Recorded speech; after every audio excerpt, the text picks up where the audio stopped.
नमस्कार, आप देख रहे हैं इंडिया पब्लिक खबर और मैं हूं आपके साथ अर्जिता मिश्रा। उत्तर प्रदेश में एक बार फिर सियासत उफान पर है और एक बार फिर से उपचुनाव कराए जाने को लेकर जोरदार तरीके से चर्चा तेज हो गई है। 20 नवंबर को 9 सीटों पर हुए उपचुनाव के नतीजे 23 नवंबर को सामने आने के बाद से उपचुनाव को लेकर समाजवादी पार्टी की तरफ से डिसअपॉइंटमेंट लगातार देखने को मिल रहा है। लोकसभा चुनाव में बीजेपी को झटका लगा तो वहीं यूपी उपचुनाव में समाजवादी पार्टी को कभी ना भूल पाने वाला जख्म मिला। पहले तो मिल्कीपुर सीट पर उपचुनाव टालने को लेकर सपा पहले से ही खुन्नस में दिखी, लेकिन इसके बाद बची हुई 9 सीटों पर जीत का दम भरने वाली सपा का जिस तरह जीत का दावा नतीजे आने के बाद हवा साबित हो गया, उससे बीजेपी की बम्पर जीत से ज्यादा चर्चे सपा की शर्मनाक हार के रहे। ऐसे में अब एक बार फिर से सपा की तरफ से उपचुनाव कराए जाने की मांग भी जोर पकड़ती दिख रही है। इस बार लोकसभा चुनाव में कांग्रेस के साथ गठबंधन में उतरने के बाद अपनी पार्टी के 37 सांसद लोकसभा पहुंचाकर समाजवादी पार्टी के हौसले किस कदर बुलंद थे, इसका अंदाजा सपा मुखिया अखिलेश यादव के बढ़े हुए कॉन्फिडेंस को देखकर लगाया जा सकता था।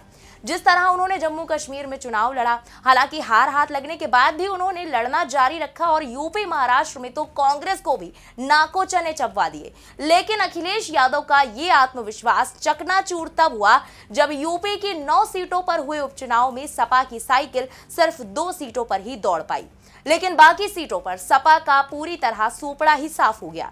और इन हारी हुई सीटों में कुछ तो ऐसी सीटें थी जो हमेशा से सपा का गढ़ मानी जाती रही थी, लेकिन यहां सपा प्रत्याशी की जमानत तक जब्त हो गई।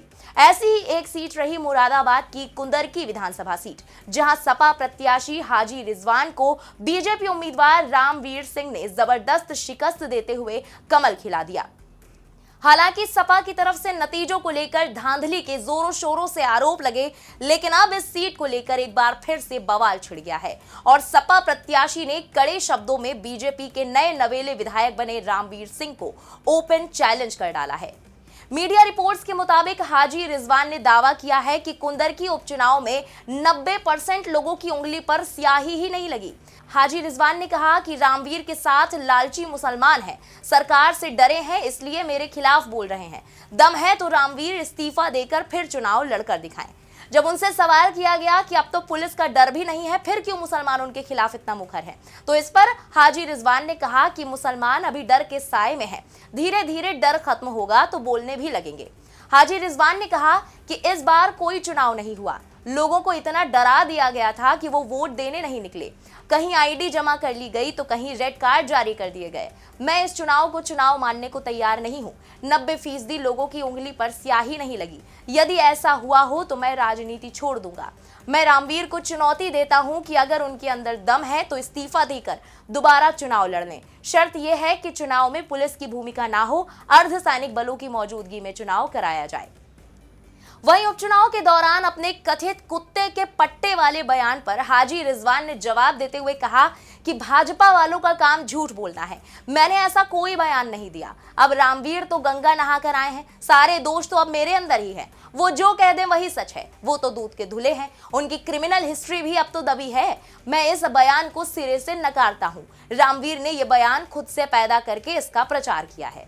यहाँ आपको याद दिला दें कि सपा की तरफ से उपचुनाव में उतरे हाजी रिजवान ने उपचुनाव से पहले एक विवादित बयान देते हुए कहा था कि यहाँ कुंदरकी में बीजेपी का है क्या, ये तो सपा की सीट है। सपा यहाँ कुत्ते के गले में भी पट्टा डाल देगी तो वो भी जीत जाएगा।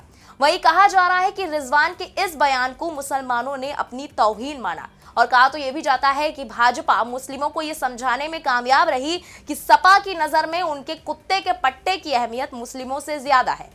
वहीं उपचुनाव के नतीजे आने के बाद कुंदरकी से समाजवादी पार्टी के उम्मीदवार हाजी रिजवान के साथ अखिलेश यादव ने लखनऊ स्थित पार्टी ऑफिस में प्रेस वार्ता भी की थी। योगी सरकार पर चुनाव में फर्जी मतदान करने का इस दौरान उन्होंने आरोप लगाया था। उन्होंने कहा था कि जब लोगों की उंगलियों पर स्याही का निशान ही नहीं लगा तो वोट कैसे पड़ गया। यही नहीं, उस वक्त भी समाजवादी पार्टी ने चुनाव आयोग से चुनाव रद्द करने की मांग की थी। अखिलेश यादव के आरोपों पर डिप्टी सीएम ब्रजेश पाठक ने जवाब देते हुए कहा था कि अल्पसंख्यकों ने बीजेपी को वोट कर दिया तो अखिलेश यादव परेशान है। गौर करने वाली बात यह है कि मुरादाबाद मंडल को सपा का गढ़ माना जाता रहा है। अकेले मुरादाबाद जिले की बात की जाए तो यहाँ सपा के 3 सांसद हैं और 5 विधायक हैं। सपा सांसद रुचि वीरा, संभल के सांसद जियाउर रहमान जिनके इस्तीफे से कुंदर की सीट खाली हुई, राज्यसभा सांसद जावेद अली के अलावा जिले में सपा के 5 विधायक हैं। हालांकि पूरे चुनाव में ये नेता सिर्फ अखिलेश यादव के मंच पर ही चेहरा दिखाते नजर आए। इसके बाद प्रचार में कोई खास मेहनत करता नहीं दिखा। सपा प्रत्याशी हाजी मोहम्मद रिजवान पूरे चुनाव में अलग थलग ही नजर आए। इसको राजनीतिक पंडितों ने सपा की आपसी फूट के साथ ही बीजेपी की सीक्रेट प्लानिंग का हिस्सा भी माना। यही नहीं, इस चुनाव में सपा ने लाल पर्ची के जरिए चुनावों में गड़बड़ी के भी आरोप लगाए थे।